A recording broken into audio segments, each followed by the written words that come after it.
दोस्तों, अमेरिका के साथ भारत के अच्छे संबंधों का फायदा हमें डिफेंस के क्षेत्र में काफी बड़े लेवल पर देखने को मिल रहा है, जिसमें सबसे नजदीक हम जो हथियार खरीदने वाले हैं वह है MQ-9B ड्रोन। और अब इसकी तैनाती को लेकर काफी बड़ी अपडेट निकलकर सामने आ रही है। दरअसल दोस्तों, सामने निकल कर आ रही लेटेस्ट रिपोर्ट के मुताबिक भारत अमेरिका से खरीदे जाने वाले MQ-9B ड्रोन की डिप्लॉयमेंट तमिलनाडु से लेकर हरियाणा और उत्तर प्रदेश में करेगा। अभी तक हुई प्रक्रिया के अनुसार भारत की तरफ से अमेरिका को लेटर ऑफ रिक्वेस्ट दे दिया गया है, जिसमें हमने अमेरिका की डिफेंस डिपार्टमेंट और जनरल एटॉमिक दोनों को ही जरूरी इनिशियल डॉक्यूमेंट्स हैंडओवर कर दिए हैं, जिसके बाद आगे जाकर बातचीत तेजी से बढ़ेगी। प्रधानमंत्री नरेंद्र मोदी के अमेरिका दौरे के समय ही ये बात कंफर्म हो गई थी कि भारत अमेरिका से कुल 31 की संख्या में MQ-9B जैसे एडवांस ड्रोन खरीदने वाला है। इसकी कुल लागत 32,000 करोड़ रुपए की होगी, जो भारत के लिए एक काफी बड़ी खरीद होने वाली है। चल रही बातचीत के अनुसार अगले साल फरवरी महीने तक डील को काफी हद तक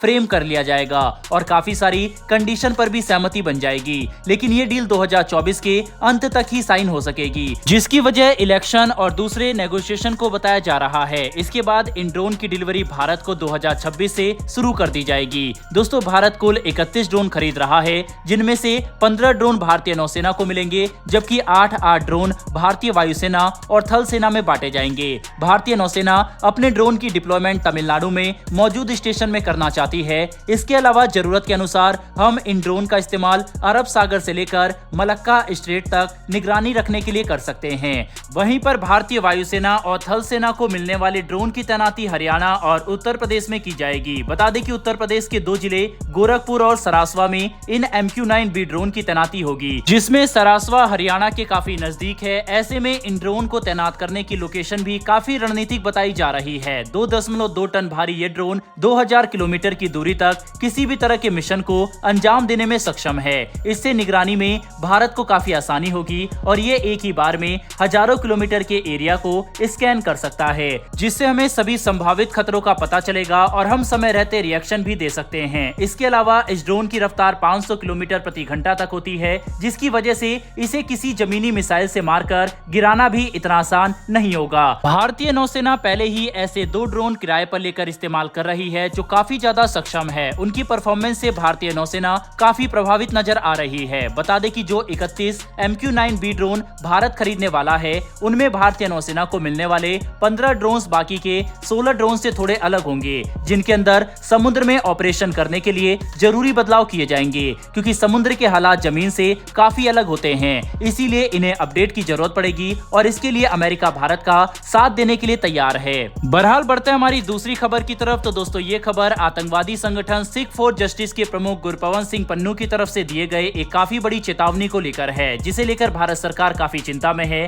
बता दें कि गुरपवन सिंह पन्नू ने चेतावनी देते हुए कहा है कि 19 नवंबर से और 19 नवंबर के बाद किसी भी सिख समुदाय के व्यक्ति को एयर इंडिया के विमान का इस्तेमाल नहीं करना है, क्योंकि उससे उनकी जान को खतरा हो सकता है। इस चेतावनी के बाद 1985 में हुई एयर इंडिया की बोइंग विमान की बॉम्बिंग सभी के सामने आ चुकी है। बता दें कि 1985 में एयर इंडिया के एक बोइंग विमान को सिख आतंकवादी द्वारा बॉम्ब के जरिए बर्बाद कर दिया गया था। आयरलैंड में हुई इस बॉम्बिंग में कुल 329 लोगों की जान चली गई थी। ये भारत के इतिहास में कुछ सबसे दर्दनाक और क्रूर इंसिडेंट में से एक है, जिसे हम कभी भी नहीं भूल सकते। और अब कनाडा में मौजूद इन आतंकवादियों द्वारा दिए गए इस स्टेटमेंट से इसकी यादें फिर से ताजा हो चुकी है, जिसे लेकर हर कोई काफी चिंता में है। दोस्तों, हम इस बात से इंकार नहीं कर सकते कि यूएसए की सरकार जानबूझकर इस आतंकवादी पन्नू के खिलाफ कार्रवाई नहीं कर रही, वरना भारत के खिलाफ हमारे विमान पर बम लगाने और मासूम लोगों की जान लेने की धमकी देने के बावजूद अगर इस आतंकवादी के खिलाफ कड़ी कार्रवाई नहीं की जाती, तो ये आगे जाकर भारत के लिए एक काफी बड़ा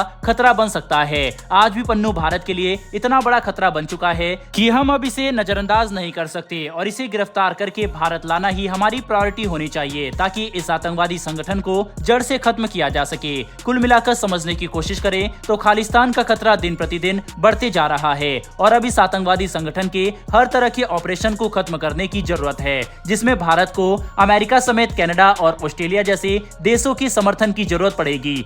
तभी जाकर हम दुनिया में हर तरफ इस विचारधारा को खत्म कर सकते हैं। साथ ही हमें हमारे युवाओं को भी इस खतरनाक विचारधारा से प्रभावित होने से बचाने की जरूरत है, ताकि इस तरह की कट्टरता समाज में आगे कभी भी ना फैल सके। बहरहाल दोस्तों, इन दोनों ही खबरों के ऊपर आपकी क्या राय है, कमेंट बॉक्स में लिखकर जरूर बताइएगा। साथ ही डिफेंस और वर्ल्ड अफेयर से जुड़ी ऐसी वीडियो के लिए चैनल को सब्सक्राइब कर बेल नोटिफिकेशन अवश्य दबा लें। फिर मिलेंगे ऐसी एक नई वीडियो के साथ। धन्यवाद। जय हिंद।